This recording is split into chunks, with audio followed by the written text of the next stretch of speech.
Welcome to my channel study with me 3535। तो आज हम देखने वाले हैं कि बिना अनुदानित पीरियड में जो टीचर्स या नॉन टीचिंग स्टाफ काम कर रहे थे, ऐसे कर्मचारियों को ग्रांट मिलने के बाद काम पर से हटा नहीं सकते। इसके बारे में बहुत सारे स्कूलों में क्या होता है कि जब ग्रांट नहीं मिली होती है, स्कूल शुरू हुई, ग्रांट नहीं आई, तब जो लोग काम करते हैं, फ्री में काम कर रहे हैं या थोड़ी सी पेमेंट पे काम कर रहे हैं, लेकिन जब ग्रांट आ जाती है तो ऐसे टीचर्स या नॉन टीचिंग स्टाफ को हटा के नए टीचर्स लिए जाते हैं। तो ये नहीं हो सकता है। जो पहले से काम कर रहे हैं उनको ही ग्रांट मिलने के बाद में उनको ही वहाँ अपॉइंट करना चाहिए। इसके बारे में आज हम देखने वाले हैं। तो नॉन ग्रांटेड पीरियड में जब स्कूल की ग्रांट नहीं आई है, ऐसे पीरियड में, ऐसे मुश्किल वक्त में जो कर्मचारी वहाँ काम करते हैं, चाहे वो टीचिंग स्टाफ हो या नॉन टीचिंग स्टाफ हो, उनको ग्रांट मिलने के बाद में अगर स्कूल या इंस्टीट्यूशन या संस्था काम पर से हटा देती है तो इसके बारे में एक शासन निर्णय मतलब जीआर है, जिसका नंबर है MSN 2002/74/02 महाशी 2 दिनांक 3 जुलाई 2002 का ये जीआर है और इसका नंबर भी हमने बताया। इसके अनुसार, इसके मुताबिक ऐसे स्कूलों पर कठोर कार्रवाई की तरतूद है, यानी ऐसे स्कूलों पर कठोर कार्रवाई की जाएगी, ऐसा जीआर है। तो इस तरह से जो भी टीचिंग और नॉन टीचिंग स्टाफ है, नॉन ग्रांटेड पीरियड में अगर वो काम पर है और ग्रांट मिलने पर उसको हटा दिया जा रहा है तो स्कूल या संस्था ऐसा नहीं कर सकती है, उसके खिलाफ कार्रवाई की जाएगी और उसका जीआर नंबर हमने यहाँ पर बताए। दिनांक 3 जुलाई 2002 का ये जीआर है। शासन निर्णय यानी जीआर में ये कहा गया है कि प्राइवेट स्कूलों में अगर ग्रांट के लिए पात्र हो गई है, यानी एलिजिबल हो गई है, तो ऐसे स्कूलों में को ग्रांट देते वक्त स्कूल में जो टीचर या नॉन टीचिंग स्टाफ पहले से काम कर रहा था उनको निकाल तो नहीं दिया गया है। इसकी इंक्वायरी किसने करना चाहिए? शिक्षण अधिकारी यानी एजुकेशन ऑफिसर। उसी तरह से डिप्टी डायरेक्टर ने इसकी पहले जांच करनी चाहिए। उसके बाद में ही उन्होंने ऐसे इंस्टीट्यूशन को, ऐसी संस्था को ग्रांट मंजूर करना है।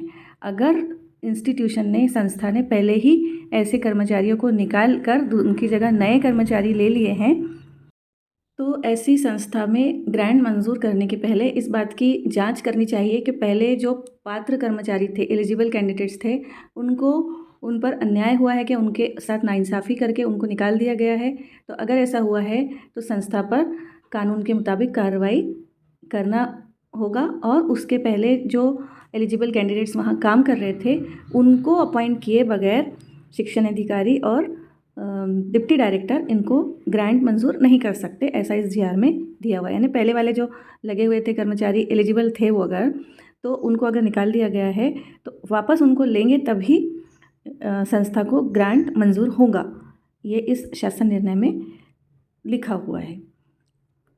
प्राइवेट नॉन ग्रांटेड स्कूल जो अनुदान के लिए यानी ग्रांट के लिए दी गई शर्तें पूरी करती हैं और ऐसे स्कूलों को ग्रांट के लिए ज़रूरी होने वाला जो ज़रूरी है वो ग्रांट मंजूर हो गया है, तो ऐसे संस्था अगर अनुदान के लिए मतलब ग्रांट के लिए एलिजिबल हो गए, लेकिन पहले के टीचर्स को बिला वजह उन्होंने हटाकर उनकी जगह संस्था चालक यानी जो भी संस्था है जिनकी, उनके अपने रिश्तेदार या फिर अपनी मर्ज़ी के टीचर्स को उन्होंने अपॉइंट कर लिए वहाँ पर, और इसके लिए इसकी वजह से पहले वाले जो टीचर्स थे स्कूल में उन पर नाइंसाफ़ी होती है। अक्सर ऐसा देखा जाता है कि पहले ग्रांट आने के पहले कुछ जो लोग काम करते हैं उनको हटाकर संस्था चालक अपने रिश्तेदारों को वहाँ पर अपॉइंट कर लेते हैं या अपने मर्ज़ी के, अपने पसंद के टीचर्स को, कर्मचारियों को, टीचर और नॉन टीचिंग स्टाफ को वहाँ पर अपॉइंट कर लेते हैं।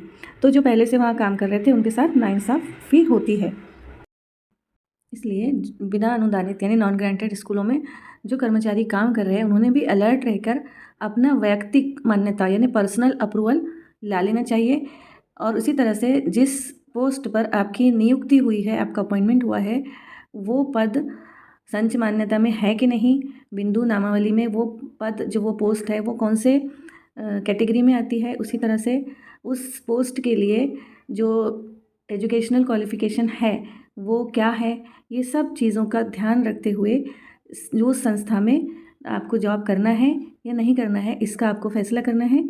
और जो अपॉइंटमेंट है उसके बारे में सभी ग्रांटेड स्कूल के जो ग्रांटेड स्कूल्स में जो शर्तें रहती, ग्रांटेड स्कूल में अपॉइंटमेंट के लिए जो उस पोस्ट के लिए जो शर्तें रहती है वो वही शर्तें नॉन ग्रांटेड स्कूल में भी लागू होती है। मतलब अगर कोई ग्रांटेड स्कूल है उसमें जो पोस्ट पे जो काम कर रहा है कोई टीचर, उसके लिए जो जो भी शर्तें लगती है, जो एलिजिबिलिटी क्राइटेरिया रहता है, वही सेम जो रहती है वो नॉन ग्रांटेड स्कूल्स के लिए भी रहती है उसी पोस्ट के लिए। तो ये सब चीज़ों का आपको ध्यान रखना है। यानी संच मान्यता है, उसके बाद बिंदु नामावली है, उसके बाद में एजुकेशनल क्वालिफिकेशन है उस पोस्ट के लिए, ये सब आपने पहले ध्यान देना है। तभी आपने बिना अनुदानित यानी नॉन ग्रांटेड स्कूल में जॉब करना है। और अपना पर्सनल जो है वैयक्तिक मान्यता ला लेना चाहिए ताकि आगे आपके साथ नाइंसाफ़ी ना हो। ये सब चीज़ों का अगर आप ध्यान रखेंगे तो आपको आगे जाके पछतावा नहीं होगा, क्योंकि अक्सर ये देखा जाता है कि ग्रांट आने पर पहले वाले टीचर को हटा के अपने पसंद के टीचर्स रख लिए जाते हैं संस्था वालों के द्वारा, या फिर अपने रिश्तेदारों को वहाँ अपॉइंटमेंट कर लिया जाता है।